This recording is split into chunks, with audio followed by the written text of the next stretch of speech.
Hello and welcome to another one of my little videos here for you on doing your own production with an emphasis on using Acid Music Studio and of course using samples and loops and stuff and cutting it together, because that's what Acid Music Studio is best used for. Okay, or any other program for that matter that'll handle using large numbers of samples and loops. This is simply my way of doing things. Okay.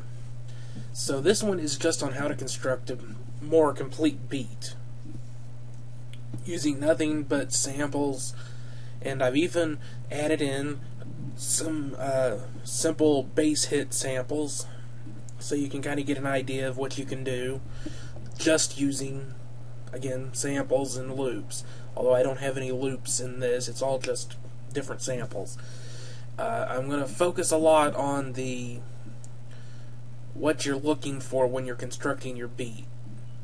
You know, of course that really depends on what kind of dubstep you want to do. If you want to do more old school dubstep, you know, it has a different feel to it than more modern fidgety dubstep. So it just depends on what you want to do. But the basic dubstep beat consists of a 1 2 1 2 1 2 beat, or actually, if you want to go by measures or actual, the measures are bars. It's actually 1 3 1 3 1 3 1 3 1 3, which is to say you put your kick. Well, I suppose you could reverse it if you wanted to, but you kick on your 1 and the clap, snap, snare type sound on the 3. Okay, so you end up with kind of a shuffle type thing going on where you hear the two different sounds and it makes you want to go back and forth or nod your head. Okay, I'll just play this basic element.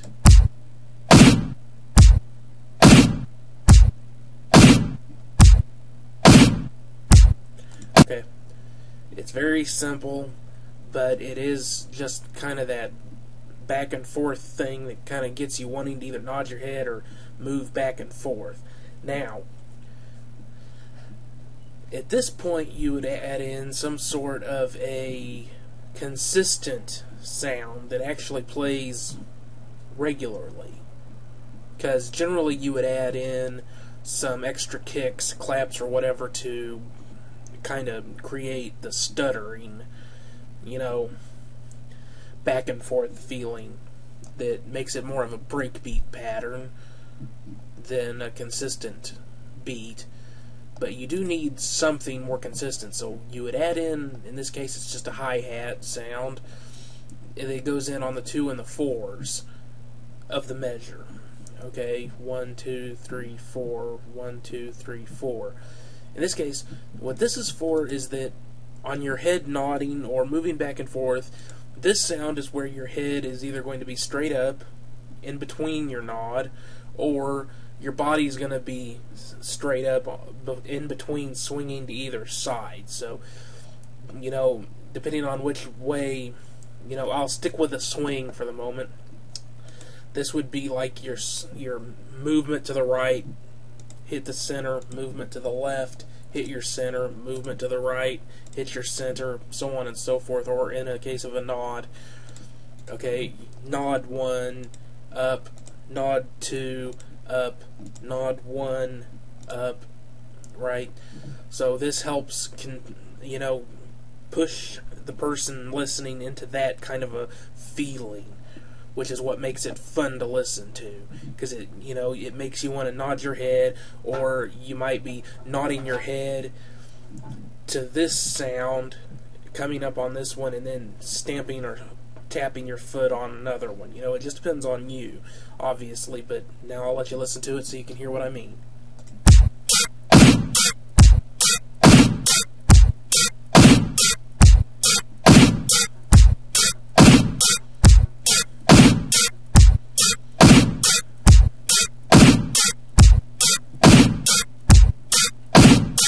See, there you go. Starting to see what I'm talking about with the whole You know, this is where you're either straight, this is your bass position sound. Okay, now, there's tons and tons and an infinite number of ways you can really do hi-hats and make them sound good. Is like, you know, you just have to tweak them, which is why hi-hat loops are actually good to use, in my opinion. I've really taken to doing my own beat loops myself, or actually tracks. Sometimes I'll render it out as a loop if I'm working on a song and it's gotten so big that I'm having trouble getting it to render, or putting more effects on it in order to mix it and everything.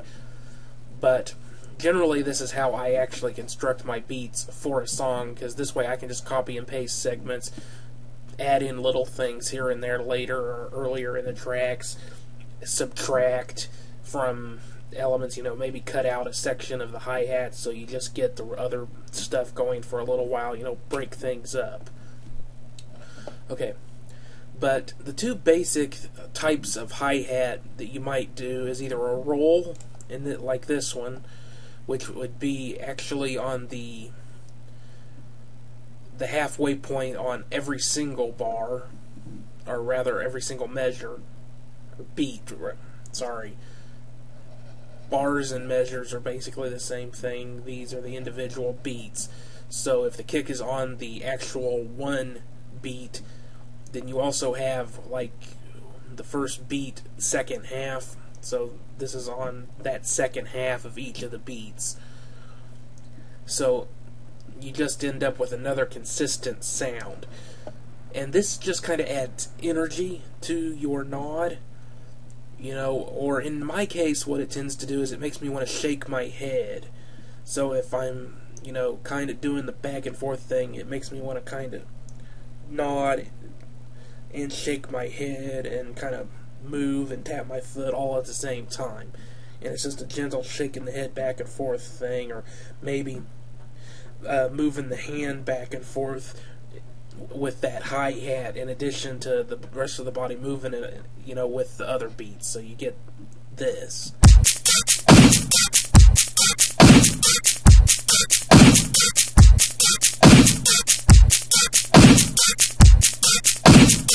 Okay, so that's one kind of rhythm with a hi-hat you can use, or you can do more of a hip-hop type thing, which is using like triplets, individual hits.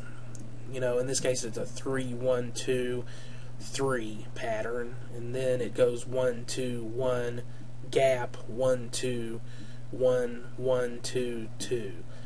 Okay, so you have more of the hi-hats early on, and then they become a little bit more sparse, and then you go back into it and they're more present again. And this tends to add kind of a stomp energy to the track. I mean, I'm not really sure how to explain it. I still tend to do the head shaky thing, but it's more energetic, because instead of just doing that steady head shaking or whatever, it's like you know, especially if you're nodding your head, you tend to kind of just shake your head into that nod and really push into the nod with this kind of a hi-hat rhythm. It just adds a different kind of power into it. It's more aggressive to me. So I'll let you listen to that.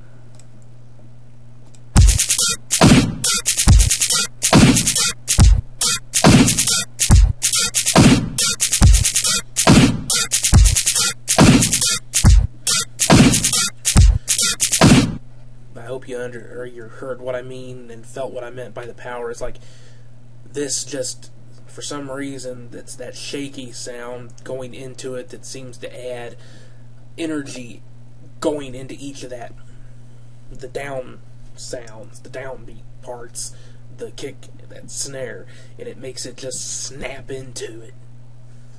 Okay, so we'll go with the regular one, the roll for this, the rest of it. Okay, now you wouldn't necessarily want to use all of this stuff on just a 4-bar beat. In fact, a transition this long would probably be best used at the end of 16 bars or something, but I'm just trying to illustrate and show you, you know, kind of show you what you can do to break things up. This would be your Well, I call it greeble, because for me, FX is stuff that I add on to sounds. You know, reverb, distortion, all that stuff is FX to my mind. So I use the sci-fi movie term, you know, the crap they add on to spaceships to make them look more interesting, so it's not just a smooth shape. You know, all the stuff sticking off of them, they call that greeble. So I use the same term for this stuff. In this case, it's just a crash at the beginning of the beat, okay? This little sound that has a delay on it right here, so it just kind of plays in the background and then fades away. And then this transition riser here, and I've got a fade on it, so you can have different kinds of fades in Acid Music Studio or Acid Pro. This one, it basically just kind of curves into it, but you get a lot of it at the higher volume range. This is a steady increase in volume. This one, it stays at a relatively low volume till towards the end and then jerks up, well, spikes up.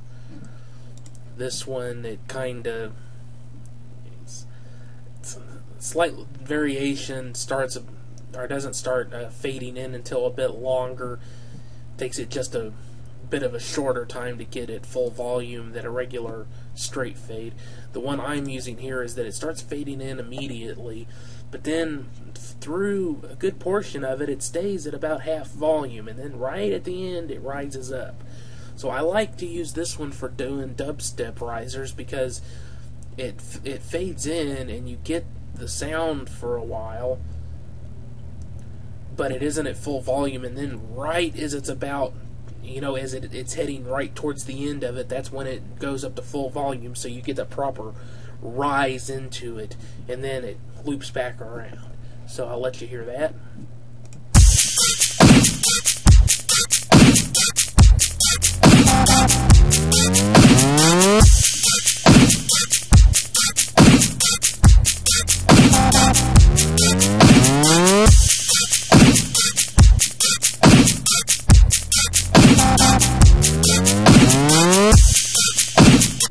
Okay, and there you have some of the basics of just doing a beat. Now, obviously what you'd want to do is you would copy this using Acid Music Studio, and again, this is one of the things I like about the program, is that I can essentially just copy and paste the parts that I want to use. It makes it a lot easier to make my intros and stuff. But you'd probably want to come out to like 16 bars, roughly, and then make some tweaks in there so you have a good 16-bar loop. Okay, and that equates to about 27 seconds of song time. And then, of course, 32 bars is 54.857 seconds on this program, about 55 seconds, which, as I've mentioned on other videos, but I'll go ahead and point it out for this one, that's why a lot of dubstep songs have the drop kick in right around 55 seconds, is because they're working on the bar system. So 32 bars is pretty much exactly 55 seconds. So a lot of people tend to have the song kind of build up tension for 32 bars or measures, and then that's where they hit the drop. Little tip for you. Okay. Then I've added in just some simple bass samples here that you can hear it, so you can hear it with some bass. And this isn't anything special. It sounds kind of cool. Basically, it's some Skrillexy, fidgety, complex electro, modern neo dubstep, whatever the hell, bro step, whatever the hell you want to call this particular style of sound, intersected with some other noises, and then right at the end you get a good old school dub bass stab.